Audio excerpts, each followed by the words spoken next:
Bueno, muy buenas tardes a todos, bienvenidos a otro encuentro de nuestra Escuela de Formación, Debate y Análisis Político. Muy bienvenidos, por supuesto, a los diputados, a los senadores, a los concejales y a todos los dirigentes del espacio de Emilio Monzó que hoy están aquí presentes en esta charla con el lujo de doctor que hoy nos visita, que es el doctor Carlos Melconian, quien por supuesto generosamente hoy está presente en nuestra charla, en nuestra escuela, para hablar sobre la Argentina 2021 y hacia dónde vamos. Muchísimas gracias, bienvenido Carlos, yo no sé si ya lo tenemos por ahí, si alguien me puede hacer una seña, Silvina, ¿lo tenemos a Carlos? No lo estoy viendo, pero ya estaba ingresando. Yo lo veo. Ah, perfecto. Carlos, un gusto, un honor que hoy estés aquí con nosotros y con todos los dirigentes del espacio de nuestro líder político Emilio Monzó. Le voy a dar la palabra a Silvina Bacareza, quien te va a presentar, y comenzamos con tu charla, que estamos todos muy ansiosos por escucharte. Muchísimas gracias. No, a ustedes, gracias. Bueno, Carlos, realmente un placer tenerte hoy acá con nosotros. Carlos Melconian es licenciado en Economía por la Universidad de Buenos Aires y máster en Economía por la Universidad de Itela. En 1991 fundó MIS Consultores, firma mediante la cual asesoró a las principales empresas e instituciones argentinas y extranjeras en el entendimiento de la realidad económica nacional y regional. Asimismo, ha liderado estudios y desarrollos macroeconómicos y microeconómicos para empresas e instituciones locales y del exterior. También se desempeñó como consultor del Banco Mundial y de gobiernos de países latinoamericanos. Ha escrito numerosos artículos en medios de prensa locales sobre temas económicos y financieros. Entre diciembre de 2015 y enero de 2017 se desempeñó como presidente del Banco de la Nación Argentina. Bueno, un gustazo. Ahora voy a contar un poquito la dinámica de la exposición de la charla de hoy. La charla de hoy consta de 50 minutos de exposición y luego preguntas. Que quienes quieran hacer preguntas, por favor les pido a través del chat. Así que bueno, ahora sí, Carlos, te escuchamos. Bueno, buenas tardes a todos, muchas gracias por la invitación.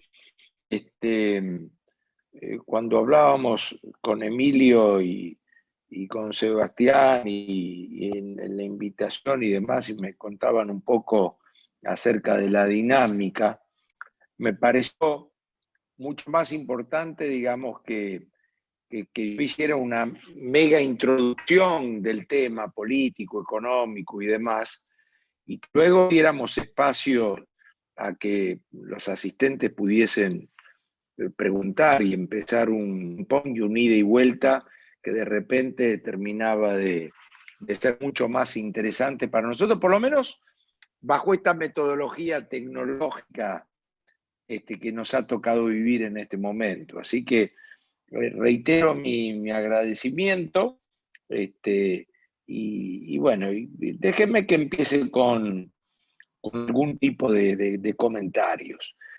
Para hablar de la Argentina y de Argentina en materia económica podemos retroceder a 1810. Siempre me ha ocurrido, más allá de mi participación política desde hace muchos años, que nobleza obliga, por cuestiones de profesión, siempre aparece el sesgo a lo económico y a lo económico coyuntural. Pero realmente resulta de interés y de atractivo el saber por qué estamos como estamos y, por supuesto, la idea de saber si esto tiene salida y para dónde va y cómo continúa la situación. Pero bueno, siempre uno cae en la trampa de tener que, de la pátina económica, insisto, por razones de profesión y por donde uno viene. Entonces, aquí que la administración está casi por cumplir un año, si tuviéramos de la actual situación, porque esto empezó el 10 de diciembre del 2019 y dentro de poco es 10 de diciembre de 2020. Así que estamos casi, yo diría, un año de mandato. Esa es la primera cuestión. Y está claro que más allá de todo lo que tengamos que decir, el año de mandato tiene una característica básica, yo diría, que la podemos definir como imponderable, no como la razón al gobierno, pero imponderable al fin al que estuviese, acá y en el mundo, que es la pandemia. Por supuesto, ustedes saben que a mí, en mi incursión política, me cuesta evitar decir las cosas como son. Así que no tengo presentaciones privadas y públicas. Y me llevo muy bien en la vida con eso. O sea, no me hago problema de eso, más allá de que algún dolor de cabeza me ha traído. Así que en esta macrointroducción o en el ida y vuelta de las preguntas y demás, vamos a seguir ese criterio. Entonces yo digo, estamos frente a un imponderable gravísimo. Acá y a Angela Merkel, rotundamente sí. Rotundamente sí. O sea, no voy a decir que estamos como estamos por la pandemia, ni remotamente. ¿Qué es lo que trata de hacer el gobierno? El gobierno que venía muy bien y lo agarró la pandemia. Y la pandemia es un golpe feroz. Voy a decir, la pandemia es un golpe feroz. Acá y en todo el mundo. Casi que estaba por decir menos en la China, que es donde se originó, porque es un misterio el comunismo chino, un misterio. Termina en 62 millones de contagios en el planeta Tierra con 90.000, como si nada hubiera pasado. Y es el único país del mundo que crece en el 2020. Así que no entiendo y dejo eso de lado, más allá del chiste de que estaba por decir acá y en la China, pero en la China no, porque paradójicamente salieron al revés. Pero estamos frente a un imponderable sanitario. Después discutiremos si se lo hizo bien, si se lo hizo mal, las conferencias de prensa, los epidemiólogos, ahora se borraron todo, lo tengo clarito. Pero el análisis más objetivo posible de la situación, aunque la objetividad siempre tiene su subjetividad detrás. Entonces, palazo para el mundo, para el gobierno, para la Argentina, palazo en lo económico, palazo en lo sanitario y palazo en lo político. Quiere decir que el evento del año para calificar qué es lo que ha estado ocurriendo, es decir, vino en marzo y vamos a cerrar en diciembre y todavía estamos acá. No nos engañemos, que la gente nos va a votar y nos va a creer porque la miramos de frente y le decimos las cosas como son. Entonces, a estos tipos le creo en un país donde a la política no se le cree más. Así que déjenme empezar por decir, esto es una piña violenta. En un año donde 9 meses estamos con barbijo, ahí hay un problema. Ahí hay un problema. Segundo, simultáneamente, estamos frente a una confirmación, yo diría, de la política. La confirmación política, más allá de todo el esfuerzo que hagamos, es que no quiero ir más atrás. Voy a hablar de la vuelta a la democracia y cómo esto ha funcionado bien, más o menos, o mal. El doble comando nunca ha funcionado en Argentina.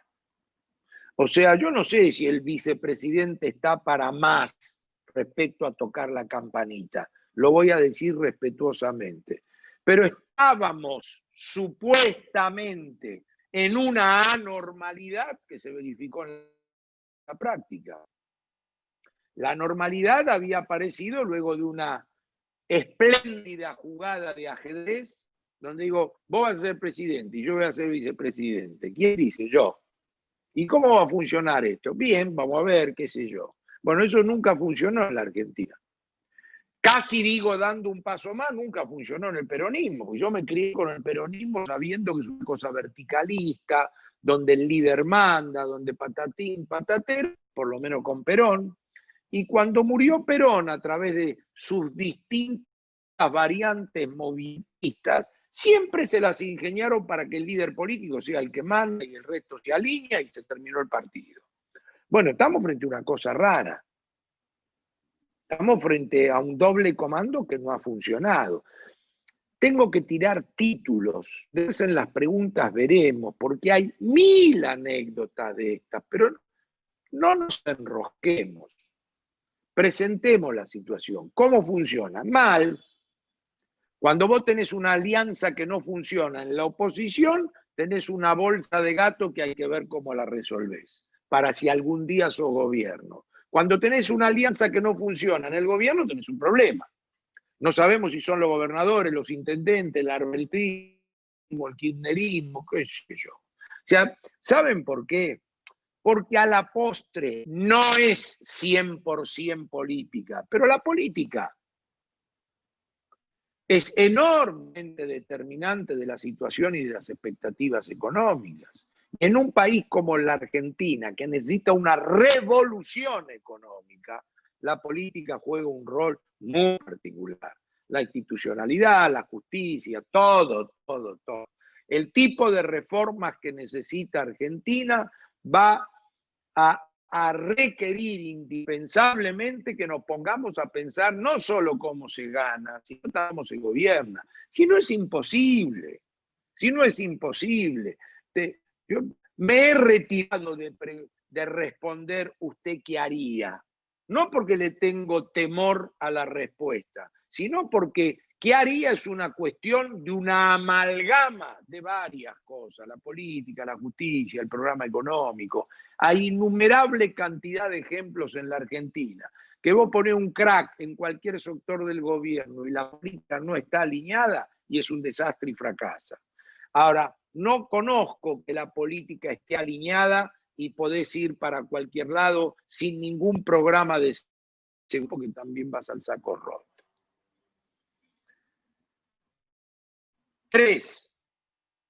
Se dio una revalidación de carácter estructural que yo no sé si llamarlo sesgo intervencionista, porque yo no quiero quedarme atrapado y bajo un año en la función pública demostramos con un equipo que no es así. No me voy a quedar atrapado en el liberalismo, ni en el neoliberalismo, ni en el consenso de Washington, ni en los libertarios, a los que hay que sumar, pero siguen siendo extremos en el mundo. Pero el sesgo intervencionista, regulatorio y cortoplacista del kirchnerismo está a la vista. ¿Qué llamo yo a eso? La validación. Pues tenemos un imponderable, tenemos una confirmación de carácter político y tenemos una revalidación de lo que era esperable, digamos, que la visión política, los métodos son equivalentes, voy a decir, dentro del kirchnerismo para intentar ser justos.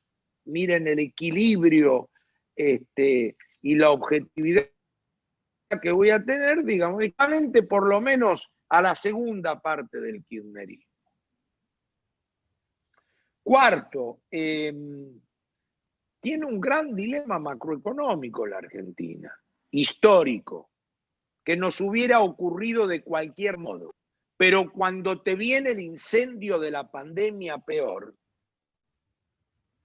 Que dado que este es un país que nunca en el cuento de los chanchitos tuvo un estadista, se le ocurrió, por lo menos me voy a referir a los últimos X cantidad de años, nunca tuvo un estadista cuando vino bien que se le ocurrió hacer la casita de cemento.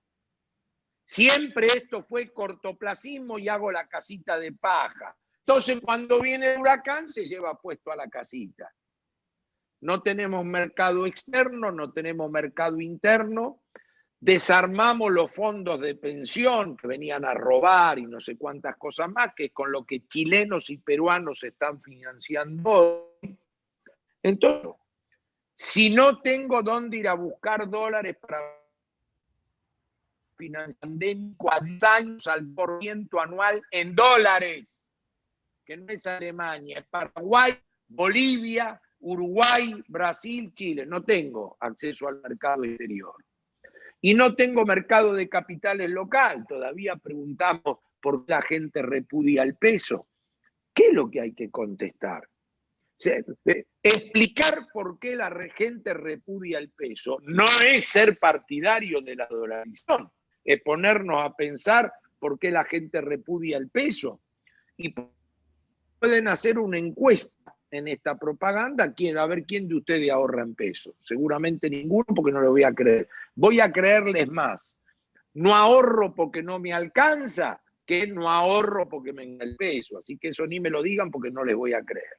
Por lo tanto, el gran dilema que tiene económico la Argentina es que cualquier financiamiento en estas circunstancias son sinónimos de emisión de moneda. Y no hay que haber estudiado Chicago, ni ser monetarista, ni liberal, ni neoclásico, ni noventista, ni macrista, ni del consenso de Washington, que cuando vos sabés que financiar algo o apagar un incendio con agua, que el agua viene mezclado con queroseno, el agua no se apaga, el incendio no se apaga, se enciende más. Entonces, ¿qué ocurre? No ha tenido más remedio este gobierno que paliar el problema que genera la pandemia sin haber tenido un programa económico. Porque yo no dije, este gobierno tenía un espléndido programa económico y lo agarró la pandemia. El gobierno venía viendo en sus primeros 100 días qué iba a hacer. Si el presidente Fernández le decía, dame 20 tipos para un gabinete y no tiene. Así que no tiene programa ni de seguridad, ni de educación, ni de economía. Pero si te agarra la pandemia, te obliga a apagar el fuego. Y en la Argentina, que no tiene ni crédito externo, ni crédito interno, ni fondo de pensión ahorrados por cada persona a la cual le permitiera retirarlo antes, como hacen peruanos y chilenos, insisto, entonces vino una parva de emisión monetaria donde estamos esperando a futuro cómo eso va a decantar, seguramente con más inflación y mayor valor del dólar, ¿no? No les quede ninguna duda. Salgamos del día a día, si compró, vendió, si está haciendo el ajuste, si absorbe peso, si lo que se iba a 200 pesos ahora vale 150, si el ministro esta semana expiró, si es una semana de gloria para el presidente. Salgan del día a día, por favor. Digamos, pensemos a dónde va la Argentina, pensemos qué hay que hacer, pensemos cómo uno se reinstala, pensemos cómo no cometemos el mismo error. Si después la pregunta alguien dice, ¿cómo dominaron al dólar? Bueno, veremos, qué sé yo, ya contesto. Pero digamos, demos rienda suelta a pensar esta tarde las cosas de otra manera. Pero ustedes me dicen, ¿a dónde va a decantar la parva monetaria utilizada para apagar el fuego transitoriamente durante la cuarentena? Seguramente a más inflación y a más dólar. O sea, no tiene otra salida. ¿Por dónde va Cuba? Por la alcantarilla. ¿Y la alcantarilla en la Argentina qué? La inflación y el tipo de cambio. No tiene más remedio.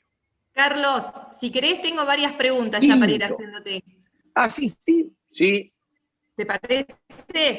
Bueno, hay una que luego unas cuantas. Redondee. Vale. Sí. ¿Querés que redondee en 10 minutos y ahí arrancamos una atrás de otra? Dale. Un muy magro resultado económico, digamos. Resultado de todo esto es que la economía en términos de PBI per cápita, que es la riqueza argentina dividido 45 millones, no mide distribución del ingreso, mide comparación entre países. Vuelve a la calidad per cápita que teníamos en 1999. O sea, Argentina a esto le significa 20 años de retroceso. La economía queda 30% abajo del 2011. Y queda con inflaciones mensuales del orden del 3 y pico, 4%, que va a ser la inflación del cuarto trimestre más o menos mensual. O sea, la Argentina desde 2006 a la fecha va subiendo más o menos 10 puntos anuales la tasa de inflación. Y bueno, y queda la incógnita electoral. Porque, digamos, de aquí en adelante, la próxima estación política, la próxima parada, discutiremos las PASO, pues lo podemos discutir, es la elección de término medio. Todo esto le ha abierto a un juicio, y esta es la segunda parte de la reunión, pero pueden aparecer en las preguntas, este magro año 2020, con pandemia incluida, es una oportunidad que se le hable a la oposición, equivalente, aunque de tono diferente y en cantidad de años también, se le abre el arco a la oposición antes de tiempo. Ustedes me dicen, no me voy a fiar por las encuestas, a mí me conduce el estómago, no las encuestas. Porque esa historia de que estoy incómodo con la seguridad, estoy incómodo con la economía, estoy incómodo con la educación, pero avalo la gestión del presidente, yo esa encuesta no le creo a ninguna. Entonces, yo tengo la impresión que hay descontento con la performance del gobierno, que alguien va a tener que saber capitalizar. Claro, la diferencia contra el 2018, donde se le abrió la puerta a la oposición luego de una crisis en el 2018, es que se le abrió la puerta presidencial a un año vista. Acá se abre la puerta de un campeonato como la Liga ahora de Argentina, no voy a decir de segundo nivel, pero es una oportunidad vinculada a la elección de término medio, no presidencial. Falta mucho para la presidencial.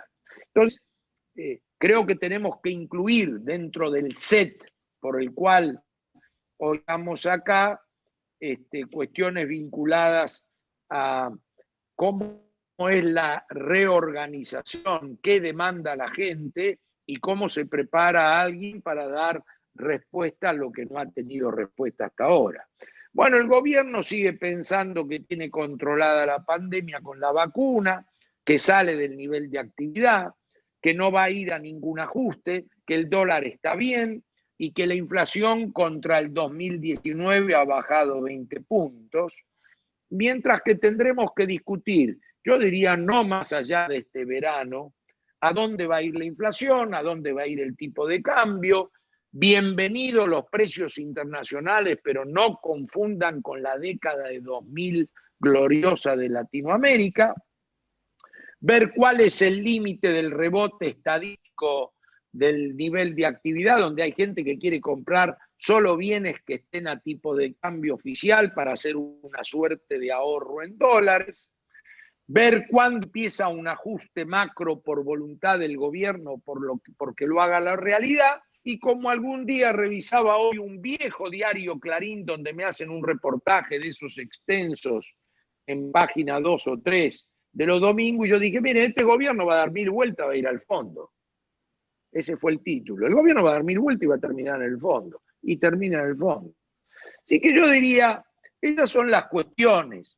Y tendremos que discutir de nuevo, cómo se transforma esta oportunidad para todos aquellos con vocación y que se declaran con vocación de poder, de organización y de alternativa, ver cuáles son las circunstancias o las mejores apuestas para ver cómo se enfrenta esta oportunidad que yo sigo creyendo que llegó antes de tiempo. Es decir, la primera elección de término medio siempre resultan bastante consustanciadas con quien está en el gobierno. Bueno, esta vez será diferente, aunque hay que reconocer que dado que el cambio de la elección de término medio es la elección del año 2017, y la elección del año 2017 había sido muy buena para Cambiemos, entonces ahí en el poroteo habrá que ver cómo quedan las cosas. Pero yo te diría, no sé quién está con la voz cantante, Silviana o Silvina. Bueno, entonces ustedes me dirán, si quieren paro acá, imaginad que no voy a decir que a lo Fidel o a lo comandante Chávez podría hablar 3 horas, pero Realmente, si quieren pago acá y vamos matizando un poco. Dale. Así que veo un poco el termómetro de las preguntas. Dale, realmente, bueno, es un gustazo escucharte y uno puede estar escuchándote horas. Pero bueno, todos tenemos preguntas para hacerte y queremos aprovechar ya que tenemos la oportunidad de estar acá con vos. Una de las preguntas es, ¿cómo ve el presente, los errores de Macri, los acuerdos sobre qué cree necesario? ¿Ve algún acuerdo posible? ¿Querés que te repita? Bueno, 2 cosas, a ver. No, vamos por parte. A ver, como estaba con el mate no tomé nota, pero es costumbre mía ir escuchando porque siempre en una pregunta viene más de una. Yo bueno, la definiría como errores y acuerdos. Errores y acuerdos. A ver. Primero, los errores hay que capitalizarlos. Yo creo que pasado el momento, debe ser 100% de tiempo el preguntar por qué y no repetirlos. Yo creo que la pelea interna, donde digo pelea entre comillas, en términos de buscar rectificaciones que llegan en el momento adecuado, se da cuando se están cometiendo los errores y hay que alzar la voz, no con el diario del lunes, sino en el momento adecuado. Es decir, guarda que con esto nos estrellamos. Y me corro, porque creo haber estado a la altura de las circunstancias en su momento. Dijimos, cuidado que con esto. Entonces, me parece que la pelea por la rectificación es una cosa, mientras que la capitalización o el entendimiento de los errores cuando uno está fuera del gobierno es otra cosa. La capitalización, el entendimiento, debe ser en paz y civilizado. Debe ser a que nos lleve a entender qué pasó y qué no debe volver a hacerse. Es distinto a dar la pelea en el calor de si uno es gobierno y ve el desvío, porque ahí es más a las piñas. Ahora no, achacarse los errores, ahora no. Ahora es saber qué es lo que no debe ocurrir otra vez. Y si uno va muy a fondo y no tan privadamente, esta es una reunión que es privada pero muy abierta para sacar los trapitos al sol. Entonces, yo diría se hace con la gente que corresponde, en los lugares que corresponde, con la intimidad que corresponde. Yo he hablado mucho de los errores y me he puesto en primera fila para todos aquellos que quieran destacar los errores propios, pero me da la impresión que ahora nos debe servir para capitalizarlo, que a capitalizarlo es no volver a cometerlo y ver qué es lo que ocurrió haciendo un balance con espíritu autocrítico, pero no esa autocrítica que hay que hacerla porque a la gente y al periodismo le gusta. Cuando uno dice pasó tal cosa y no hace autocrítica, dicen, estuvo soberbio, no hizo autocrítica. Yo digo hacer la autocrítica para efectivamente capitalizar los errores. Eso es mi impresión acerca de los errores cometidos. Saca a Macri de los errores que hemos cometido todos. 2. Los acuerdos. Los acuerdos.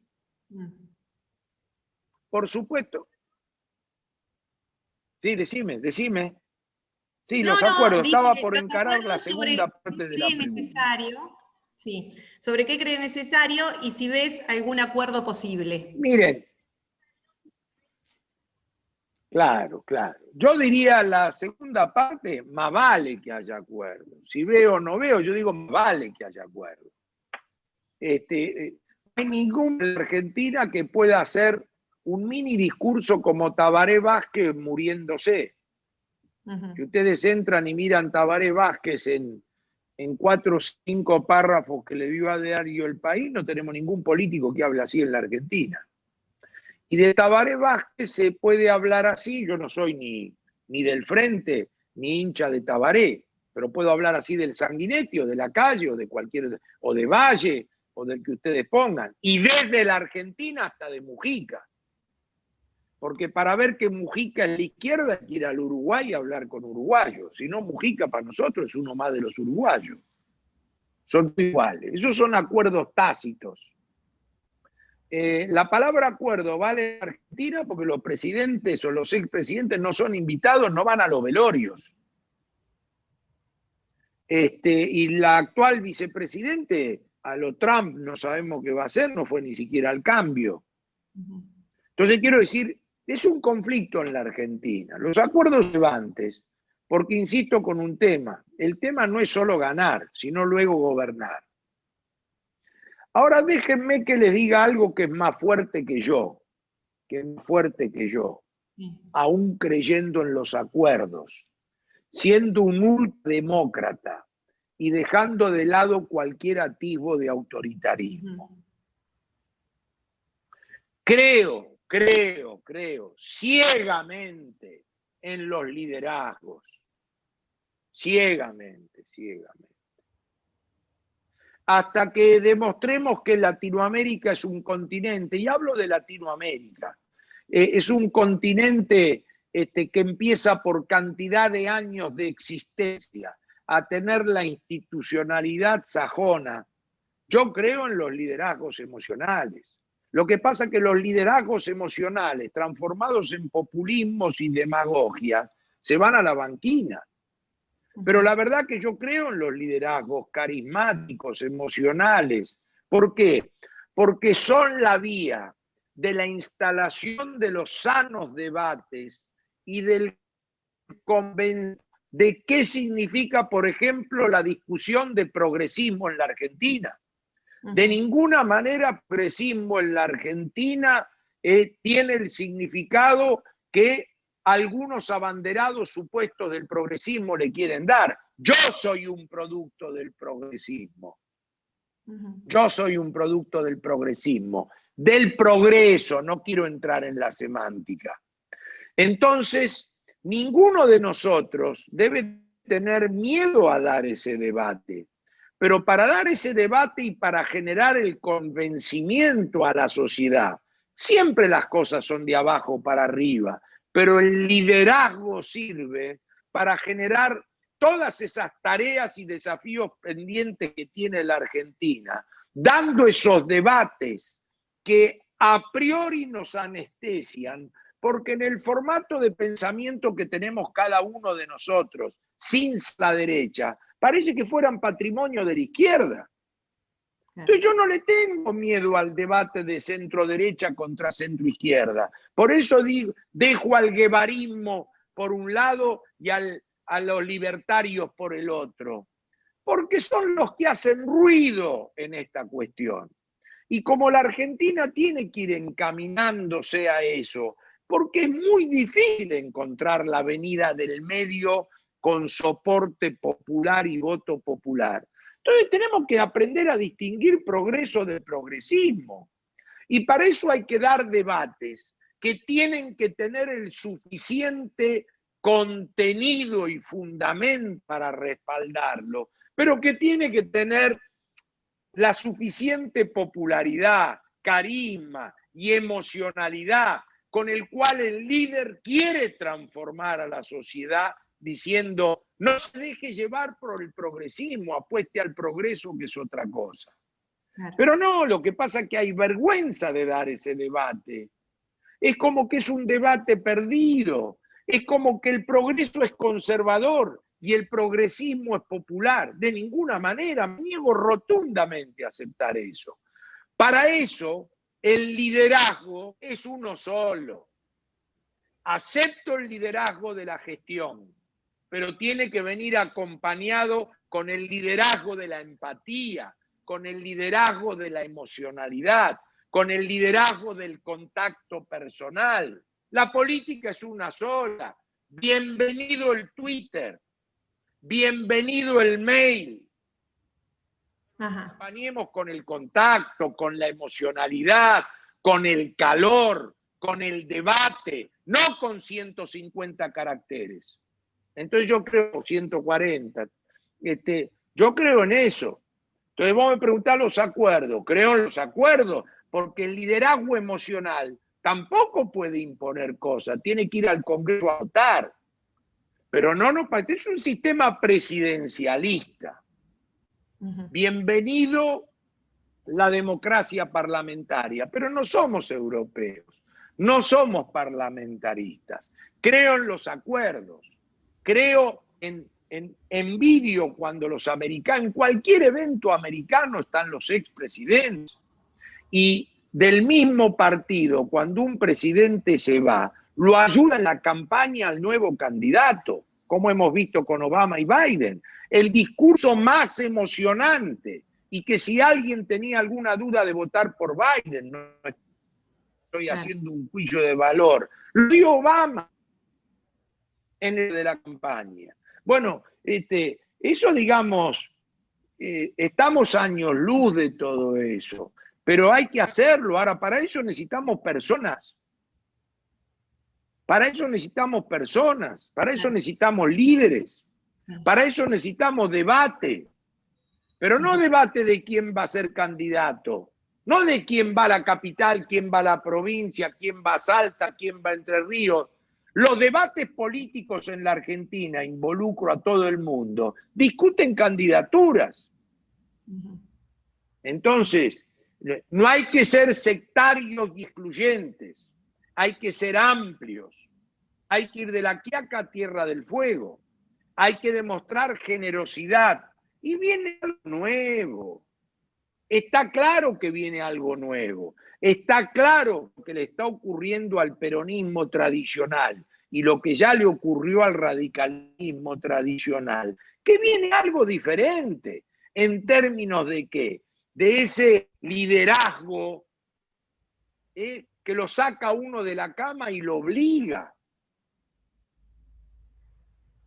Tal cual. Bueno, tal cual. Yo llamo acuerdos a eso, o sea, llamo acuerdos a todo lo que hace la clase política y a lo que se debe para poder gobernar, pero que requiere de los liderazgos del caso. Porque si ustedes piensan que los acuerdos van a poder ser hechos por la clase política y no tener la anuencia de la sociedad, a quien los liderazgos emocionales y empáticos van a tener que metamorfosear y permeabilizar de los acuerdos políticos, van a quedar acuerdos de cúpula. ¿O ustedes creen que los acuerdos políticos que necesita Argentina a futuro son ver cómo se reparte lo que no hay? Cuando sientes a los políticos en una mesa a decir, ¿cómo hacemos para arreglar esto?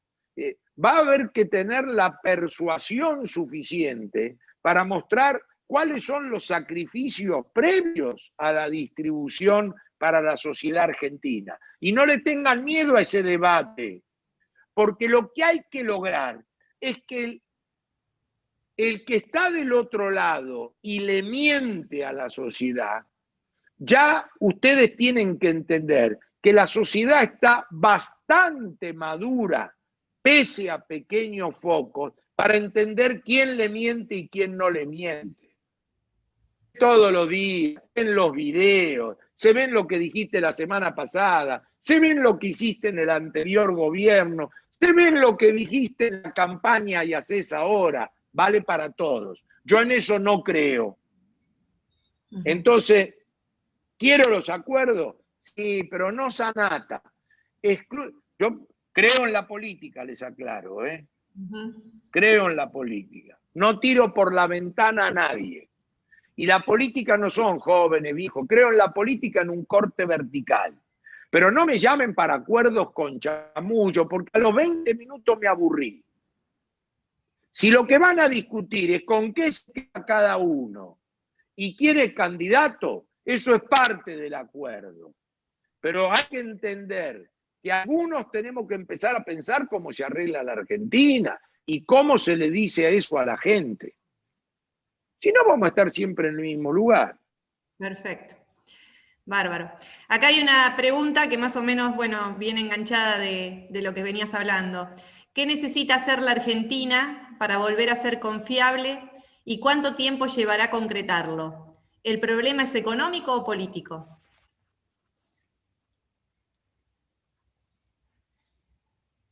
Siempre acostumbro a decir que son los dos. Creo que lo dije medio al pasar. Miren, para ver que manda la política, el mejor ejemplo es Domingo Cavallo. Domingo Cavallo, más allá de sus quejas con el entorno menemista, en el primer gobierno de Menem hizo un cambio organizacional. Después también discutiremos lo más, lo menos.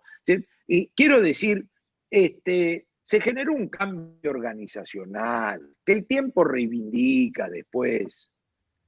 Al nivel de Berretalandia que ha caído la Argentina, luego el paso del tiempo reivindica. Ahora, cuando quiso repetir lo mismo, entró con 80% de popularidad, era casi candidato a presidente de la Argentina, fue a Olivos a pedir la jefatura de gabinete y salió de Olivos como ministro de Economía, en 10 meses quedó triturado. ¿Por qué? Bueno, porque lo trituró la política, porque los votos son de la política, porque la política es la que manda, porque la política es lo que hace los acuerdos, etcétera, etcétera, etcétera. Ahora, la política tiene que entender que una tecnocracia educativa, una tecnocracia de seguridad, una tecnocracia de economía, tiene que haber. Acabamos de ver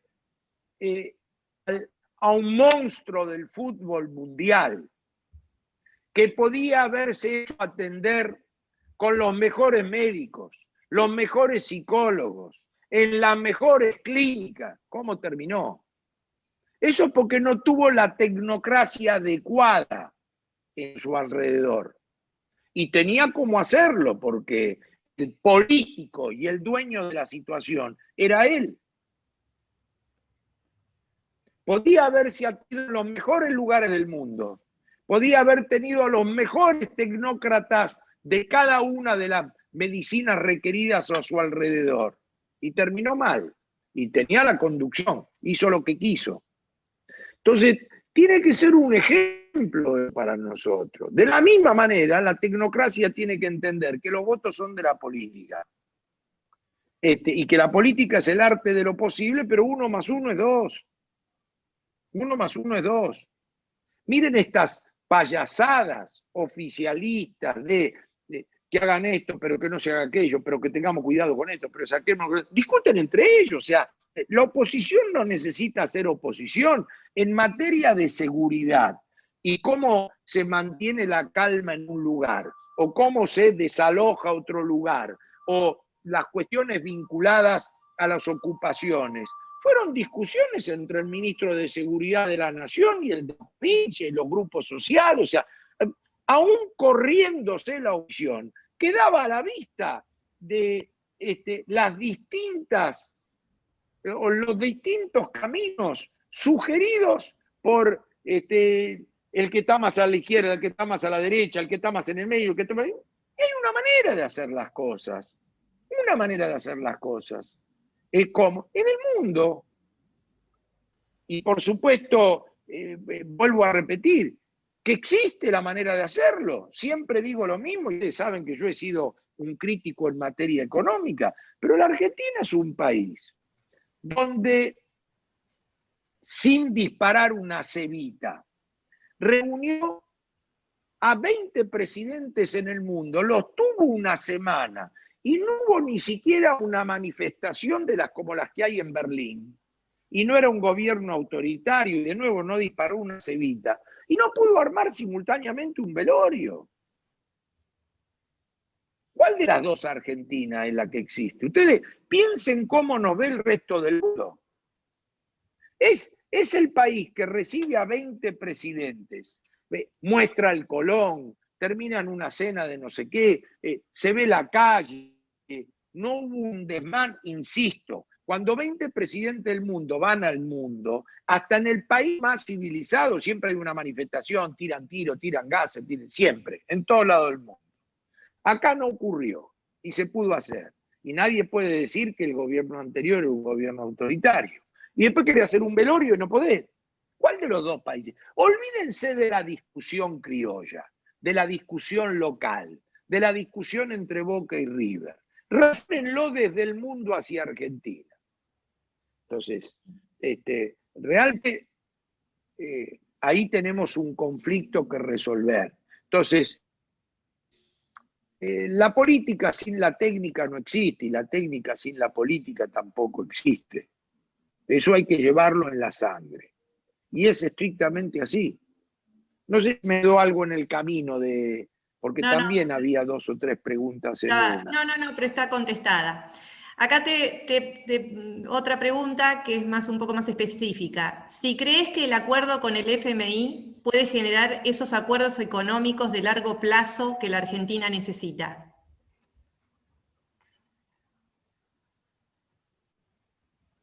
Rotundamente no. Rotundamente no. Y no voy a ponerme a discutir qué es el FMI. No es un rotundamente dicho desde el punto de vista poco demagógico porque el programa va a ser nuestro y porque el fondo responde a los intereses y a los patrones. No voy a perder un minuto en esa discusión. Rotundamente no, porque les voy a explicar en la coyuntura. En la coyuntura, el acuerdo con el fondo va a ser un acuerdo hecho por resignación de ambas partes.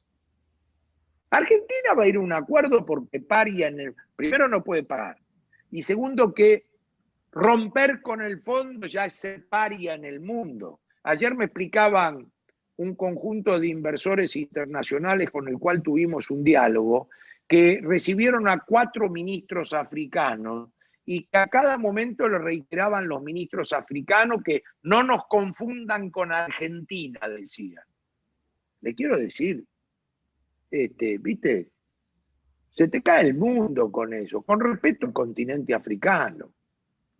Pero los tipos repetían a cada rato, si no nos confundan con Argentina. Entonces Argentina va a ir a un acuerdo con el fondo, este gobierno, porque no tiene más remedio. Y va a ir detrás de que el programa lo ponemos nosotros, ajuste no va a haber, y toda esa cosa. Va a ser un trámite burocrático, porque ustedes entiendan que Argentina capacidad de pago no tiene para semejante deuda. Entonces el fondo va a ser, como corresponde, acorde a los estatutos del fondo, darte un desembolso acorde a determinada meta y vos con el desembolso me repagás. Moraleja, me estás debiendo lo mismo, pero emprolijamos para que no caigas en default. Ustedes entienden que no hay nada atrás de eso. Es una mise en scène entre todos. Ahora, claro, si vos hablaras con el Fondo Monetario y le dirías, y decime una cosa, ahora que me acabas de decir que contra metas me das la plata y yo te pago, ¿qué metas me vas a poner vos? Y tal meta, tal meta y tal meta. Y si no las cumplo, ¿qué? No te voy a pagar si vos no me desembolsás. Entonces, ¿de qué acuerdo estamos hablando? ¿Entienden? Entonces, un acuerdo donde el fondo se da vuelta, se va y dice, sí, salvo que haya una decisión política del presidente de los Estados Unidos, que diga, bueno, déjalo que se caigan del mapa estos tipos, y ya está, que aprendan de una vez. Salvo que ocurra eso, es un acuerdo de resignación entre ambas partes, una mise en scène.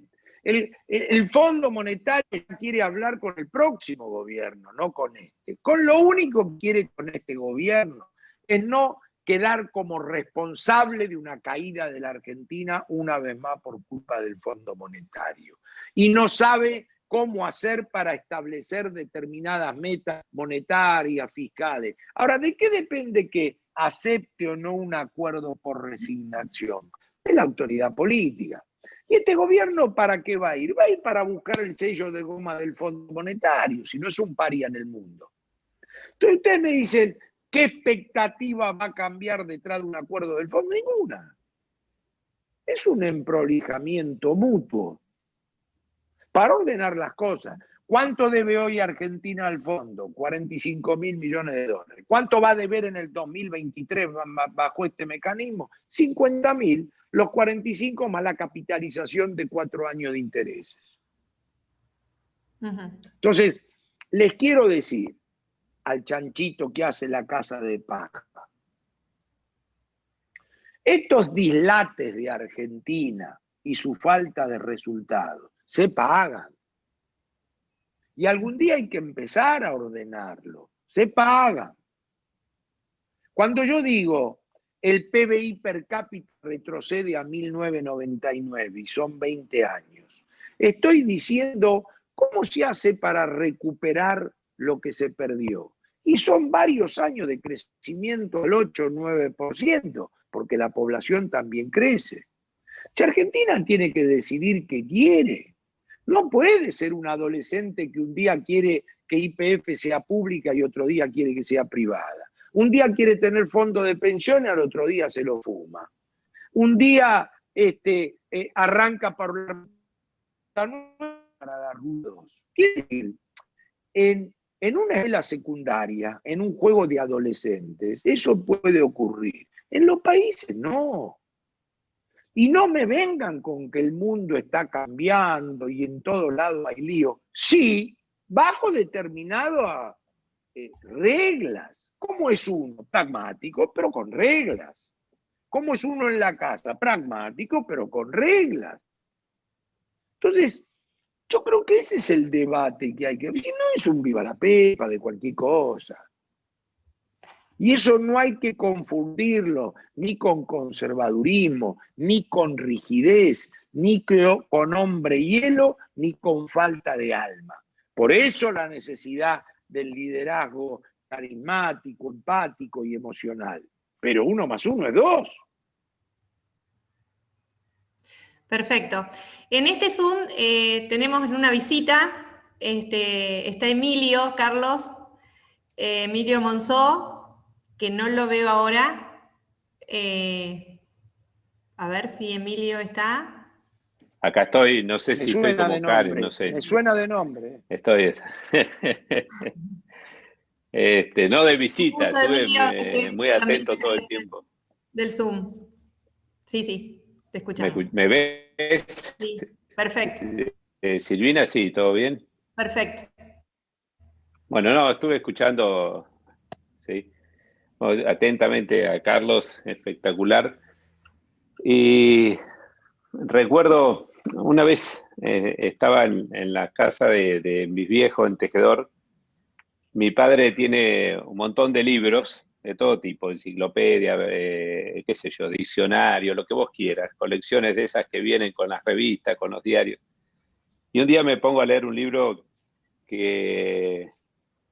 sobre las cartas de Darwin, cualquier cosa. Tenía ganas de leer y estaba esperando el nombre hermana, le contaba. Tengo que ir a una clase ahora de física o una materia parecida, y decía, y la verdad me muero de aburrimiento, quiero evitarla, pero no puedo faltar. Me muero de aburrimiento porque el profesor es tan erudito que su erudición no le da paso a la inteligencia. Y esto nos encontramos siempre en la facultad con estos tipos que hablan difíciles. Bueno, en este caso tenemos un lujo, una persona erudita y muy inteligente. Creo que Darwin estaría muy feliz de ir a una clase de Carlos, se divertiría en una clase de Carlos y entendería claramente la economía. Eso nos pasa a todos nosotros cuando lo escuchamos. Es erudito, pero principalmente es inteligente. Para todos es muy divertido escucharlo, es muy didáctico, es un ejemplo como economista, es un ejemplo, ha sido un ejemplo como funcionario por convicción, no tuvo problema de ir al llano defendiendo sus convicciones, pero yo lo conozco personalmente y a mi parte de subjetividad es una gran persona. Así que para nosotros, Carlos, ha sido un lujo tenerte hoy acá. Para mí personalmente, lo sabes, el afecto que yo te tengo. Por supuesto que te queremos dar tiempo para que te concentres. Yo también voy a estar muy expectante y alentando un equipo argentino esta noche, así que te vamos a liberar para que puedas estar tranquilo ante esa contienda dentro de un par de horas.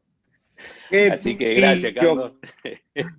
Yo voy a echar, estoy bueno, sufriendo. Vos sabés también vos sabés mi afecto también, y primero muy agradecido por la invitación, y segundo lo que has dicho es mutuo. Ahora sos un pillo, que no podés con tu genio, pero bueno, yo lo que le sugiero a quien ha manejado la tecnología, por favor, 9:30, 23:30, arme el Zoom ya te nuevo, dejamos. Que le quiero ver la cara a este señor a las 23:30. 23:30 ver la cara a este señor, Voy a estar feliz seguramente. Bueno, gracias a todos, Gracias, Carlos. Gracias, Emilio. Ahí están agrandados porque ganaron tres partidos de esta Copa, pero bueno. Miriam, que quería decirte, bueno, quería darle la palabra yo a ella para que ella te presente. Miriam. No, ya está. Si no, me van a matar porque quieren ir a ver el partido. Igualmente, agradecerles, por supuesto, a ambos, un honor tenerlo a Carlos y a Emilio Monzó, que es nuestro líder político. Pero la verdad, hoy estamos cerrando, Emilio, este ciclo de esta escuela de dirigentes que hemos comenzado este año, y mirá el cierre lujoso que tuvimos con Carlos Melconian y Emilio Monzó. Gracias, y en nombre de todo el equipo. Yo lo tengo que nombrar, Emilio, porque si no después me van a decir que me olvidé de alguno. ¿Puede ser? ¿O es un minuto? ¿Sí? El equipo directivo, la doctora Vanessa Gioia, el doctor Sebastián Pareja, la licenciada Diana Zoraro, la presidenta de bloque Juntos por el Cambio de Alberti, Silvina Bacareza, y el diputado nacional García de Luca. Así que bueno, todo el equipo que estuvo trabajando estos meses para que esta escuela sea posible. Muchísimas gracias.